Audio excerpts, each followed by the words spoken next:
This Remembrance Day video, the 100th year anniversary of Armistice, I'm dedicating to my granddad Claire Gass and her 5 brothers that also signed up.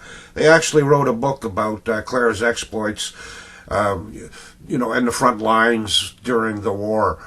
The next picture you'll see is Mike Jones, a VC member, showing off a commemorative plaque of my aunt down in Halifax, Nova Scotia.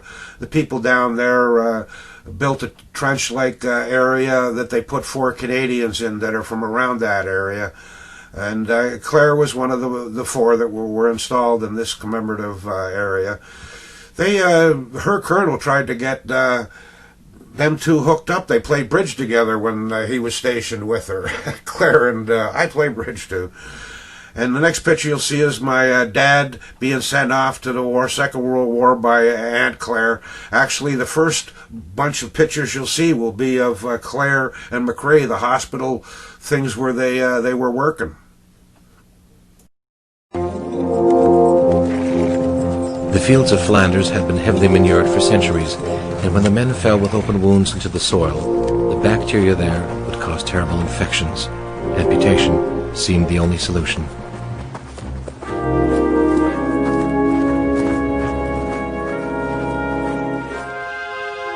Still standing near the town of Ypres are the bunkers that once served as his makeshift field hospital, and it was here, as the battle raged, that John McRae was about to write the poem which would capture for all time the terrible essence of the war in Flanders.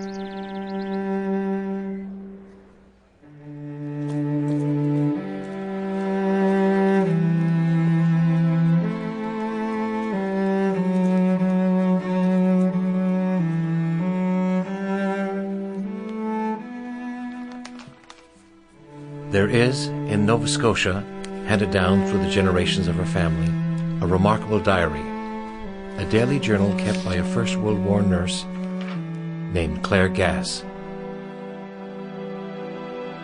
On October 30th, 1915, she copied down a 15-line poem written by one of the doctors in her hospital. Claire Gass made a little bit of history that day, for this is the earliest written record of the poem's existence. Of all the words of war ever written, it is these simple, remarkable words which have become the most quoted, the most remembered, and for many, the most moving.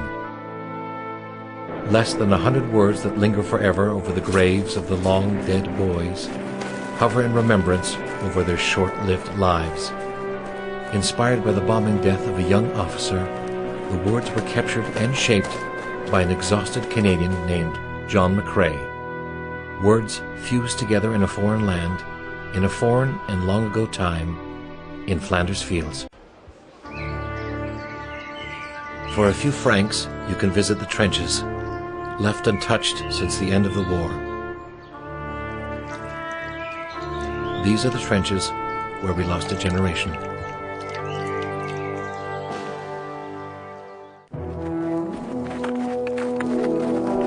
After 17 days, the Second Battle of Ypres was over, and there was little either side had to show for it.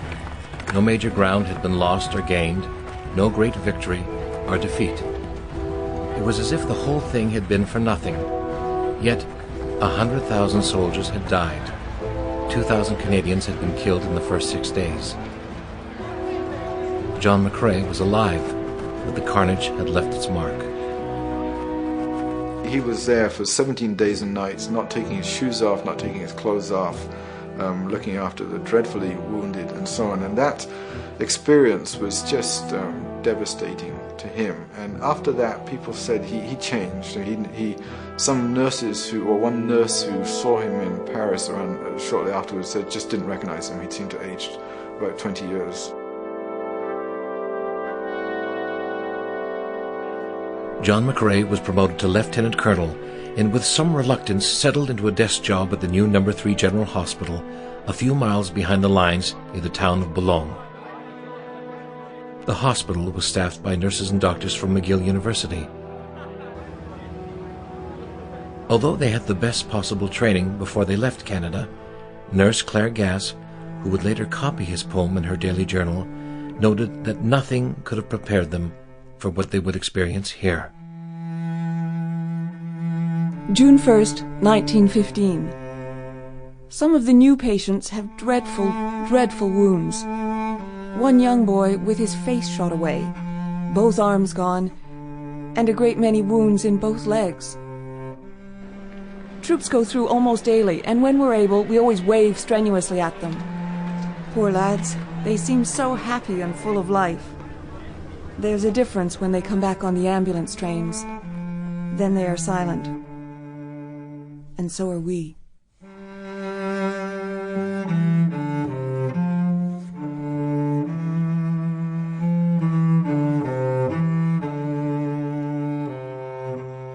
The October entry in Claire Gass's diary shows that John McRae's poem was in circulation among the troops before it was officially published in Punch magazine on the 8th of December, 1915. The poem was recited and discussed in the trenches of Flanders and all along the Western Front. It was a tremendous success, but did little to change the ongoing reality, for the war simply trudged on, from week to week, and now from year to year. By the end of 1917, the war devolved into shift work. Soldiers would be moved to the front on rotation. If they survived, they would be brought out for a short time until it was their turn again. Mail would be delivered, bodies removed, meals served, guns fired. Death had become a way of life. Violence and misery and killing had become a day job. Although not everyone shared the same work ethic. A lot of British soldiers, particularly British battalions, adopted a kind of live and let live view. When they went into the line, they wouldn't hurt the Germans didn't hurt them, and that's how it kind of worked. But there were those nasty people up the line, Canadians, Australians, Scots, who didn't seem to understand this sensible arrangement, and who would, the bastards, fight, cause trouble, shell, patrol, and make trouble on a piece of line that otherwise had been perfectly peaceful. So when the 32nd Cornwall Light Infantry go back, they find instead of the comfy relationship with the Saxons on the other side is all stirred up and starts bombing and stonking and patrolling them. This isn't fair. And they got to fight back. But the Canadians felt they couldn't go home until the war was over.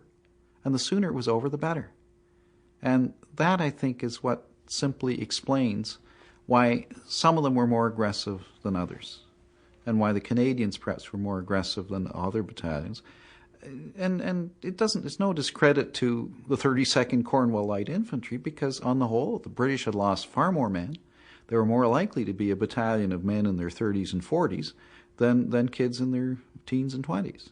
And when you get to, as we both can testify, when you get to that age, your desire to kill or be killed diminishes substantially. War should be fought by really old guys who the world could easily spare. But the trouble is they wouldn't fight. The call of duty takes other Canadian women overseas. Claire Gass from Nova Scotia is one of 2,000 nursing sisters with the rank of lieutenant. 4 of her brothers also enlist, although she attempts to get her younger brother to wait. Mother, don't allow Blanchard to enlist. He is far too young. His duty to his country at present is to play the man at home and stick to his lessons. Until the government requires 16 and 17-year-old boys to enlist, it is wrong for them to go, surely. Despite her pleas, Blanchard Gass joins his sister at the front. Claire Gass can go to war. Nellie McClung can send her son off to fight. But despite their contributions, they...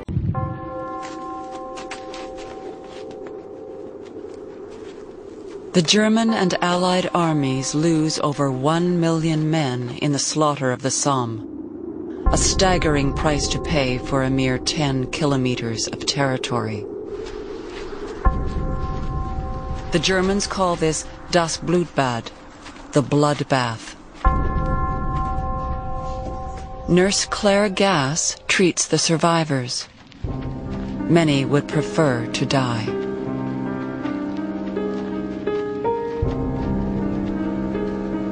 All are so brave, and yet those who are not badly wounded are so tired of the war. Tired in such a hopeless way.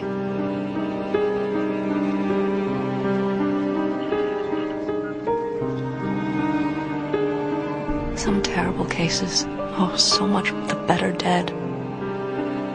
One young lad with eyes and nose all gone. One blur of mangled flesh. And body whole and sound.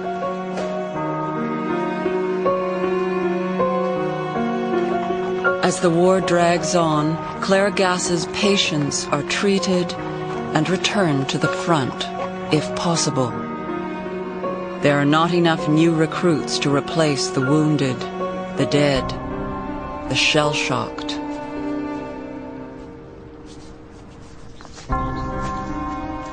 I saw poor fellows. But thank God, only a few lose their nerves like crazy men. You can do nothing with them.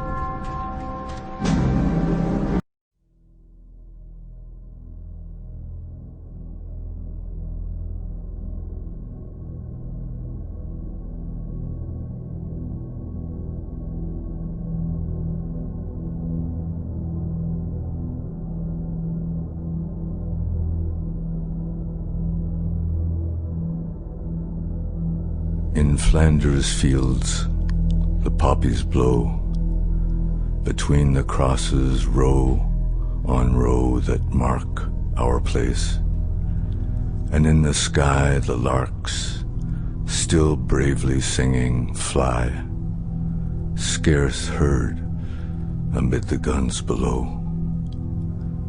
We are the dead.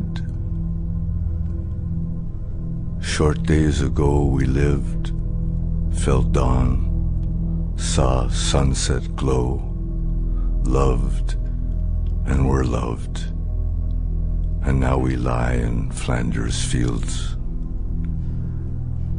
Take up our quarrel with the foe. To you from failing hands we throw the torch. Be yours to hold it high. If ye break faith with us who die, we shall not sleep, though poppies grow in Flanders fields.